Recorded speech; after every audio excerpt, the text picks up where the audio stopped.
Everyone said Marcus Hale was impossible to work for, cold, ruthless, and trapped inside a body that refused to obey him. Assistants quit within days. Some ran out crying. Some begged to be fired. But no one told Liam Ross, the single father who walked into Marcus's mansion with nothing but a worn-out resume and a daughter waiting at home for dinner. Neither of them knew that this one meeting would change both of their lives forever. Marcus Hale had once been the kind of man whose footsteps commanded boardrooms, whose voice could silence even the most arrogant investors. A self-made millionaire by 34, he was a force of nature, sharp, relentless, untouchable. But after the accident that left him paralyzed from the chest down, Marcus vanished behind the gates of his mansion, hiding from the world he once ruled. His body was confined to a sleek black wheelchair, his rage confined to sharp, cold words that sliced through anyone who dared come close. Assistants came and went like gusts of wind, none lasting long enough to learn his routine. He wasn't cruel by nature. He was a man drowning in a life he didn't recognize. Enter Liam Ross, the single dad with nothing left to lose. Liam Ross stood at the gates clutching a folder that wasn't even laminated. He wore the only dress shirt he had, washed so many times the fabric had thinned. His shoes were borrowed, slightly too big, but polished to a shine. He needed this job. Not for himself. For Emma, his 5-year-old daughter, who had been through more hospitals than playgrounds. Born with a weak heart, she needed medication every month, medication Liam could barely afford delivering groceries part-time. The position paid more in a week than his current job made in 2 months. So when the mansion doors opened, Liam stepped inside with a quiet determination. The marble floors echoed his footsteps. Paintings worth more than his entire life savings lined the walls. Everything felt too pristine, too elegant. He felt like a stain on the floor just by standing there. But his daughter's smile strengthened his spine. He knocked. A cold voice answered. Enter. Inside, Marcus Hale sat near a grand window, sunlight brushing against his still form. He looked powerful even in immobility, jaw sharp, eyes intense, posture rigid. He didn't look up. You're here for the assistant position? Marcus asked, tone clipped. Yes, sir. Liam Ross. Your resume is short. Liam swallowed. Life happened. My wife passed. My daughter. Stop. Marcus lifted a hand. I'm not hiring sympathy. Liam felt heat rise to his face. I didn't bring sympathy, sir. I brought work ethic. That made Marcus's eyes finally lift. Sharp. Measuring. Almost curious. Most assistants trembled when he looked at them like that. Liam didn't. And Marcus noticed. The first test. I need someone who can handle long hours, strict instructions, unpredictable moods, and a demanding schedule, Marcus said. Liam nodded. I'm familiar with all of those. I'm a dad. A faint crease appeared near Marcus's eyes, something close to surprise. Fine. Your first task, organize these documents. Marcus gestured toward a mountain of files on the table. It looked impossible, but Liam rolled up his sleeves without hesitation. For 3 hours, the mansion was silent except for the sounds of papers shifting. Marcus watched from the corner of his eye. Every previous assistant had complained. Whined. Acted like they were above manual work. Liam didn't. When he finished, he stood back and exhaled slowly. No celebration. No pride. Just readiness for more. Marcus studied him. You didn't ask for a break. I didn't think the job came with one. The corner of Marcus's lip twitched, almost a smile, but not quite. The moment, everything shifted. As Liam prepared to leave that day, something unexpected happened. Marcus's hand slipped. The water glass on his table tipped over, spilling across papers that held signatures worth millions. Most assistants froze or panicked. But Liam was by his side in seconds, lifting Marcus's hand gently and steadying it without a single awkward remark. His movements were soft, careful, not treating Marcus like he was fragile, but like he was human. Marcus stared at him, stunned. You're not disgusted, Marcus muttered. Why would I be? Everyone else is, Marcus said quietly. They flinch. They pretend not to stare. They talk to me like I'm broken. Liam shook his head. You're a man having a tough moment. I have those every day. Something flickered across Marcus's hardened expression, a vulnerability he hadn't let anyone see since the accident. Come back tomorrow, Marcus said softly. Liam's breath caught. Does that mean? You're hired. The first day home. When Liam picked up Emma from his neighbor's house, he lifted her into his arms and spun her gently.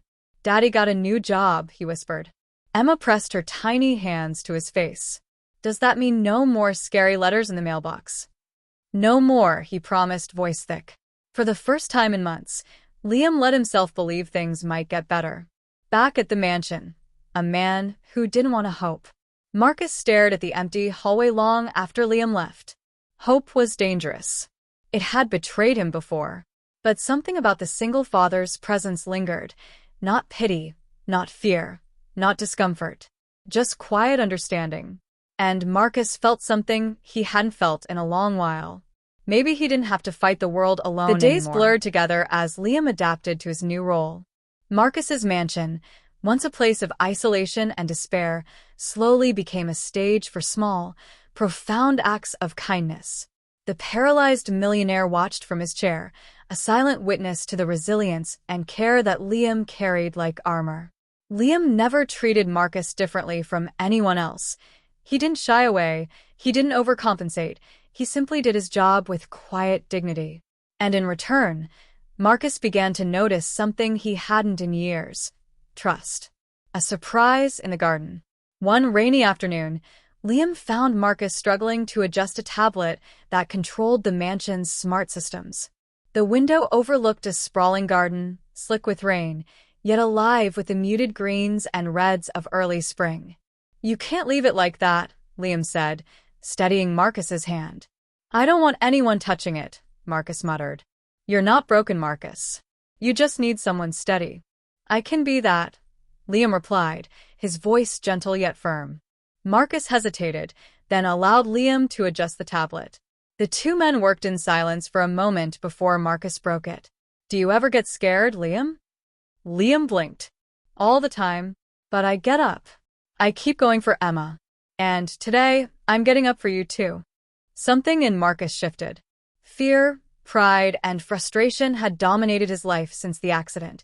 But here was someone facing challenges not for glory, not for money, but for the simple dignity of helping another human being. The incident that changed everything.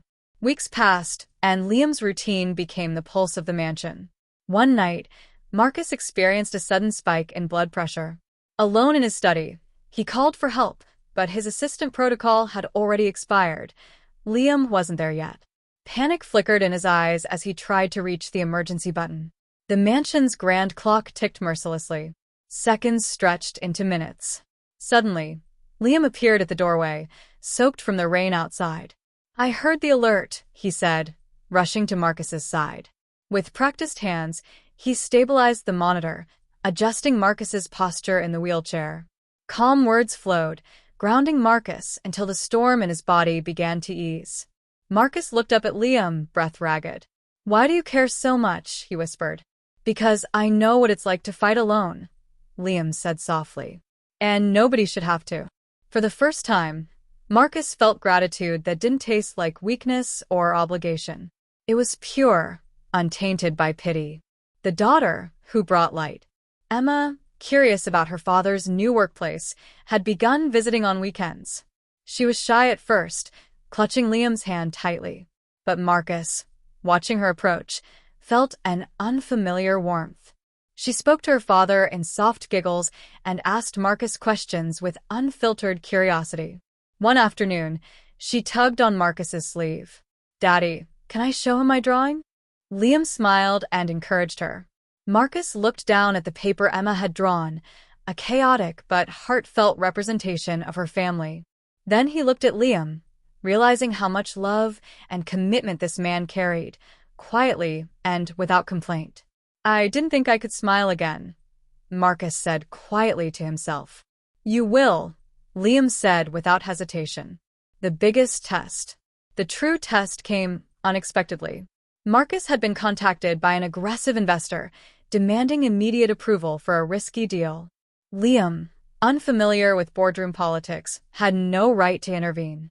Yet when Marcus began to falter, overwhelmed by a panic attack, Liam stepped in. He spoke clearly, calmly, negotiating with the investor on Marcus's behalf. He didn't overstep, he didn't speak for him. He amplified Marcus's authority by supporting it. Hours later, the deal was secured, and Marcus realized he could trust someone completely, not because they were forced to stay, but because they chose to. A personal connection forged. One quiet evening, Marcus wheeled himself onto the balcony. The city sprawled below, lights flickering like distant stars. Liam and Emma had been playing board games inside, laughter carrying faintly on the breeze. "I never thought someone could care about me or this house or my life," Marcus said quietly to Liam. Liam looked at him with empathy. "Care isn't about the things you own. It's about the people you choose to show up for." Marcus's eyes softened. "You showed up for me, Liam. Without pity. Without expecting anything." "Because sometimes," Liam said, smiling, "the world needs a second chance. And so do we." Marcus realized then that he had been given the gift of kindness in its purest form, not charity, not obligation, but someone willing to show up in his darkness. The moral: why kindness matters. Through the weeks, Marcus learned the truth Liam had always known. Kindness is stronger than wealth, courage stronger than fear, and helping someone without expectation can change more lives than any contract or deal. The mansion that once felt cold and isolating became a place of hope, warmth, and human connection. Liam and Marcus formed a bond neither could have anticipated, bridging two very different worlds, one of struggle, one of privilege, but united by empathy and trust.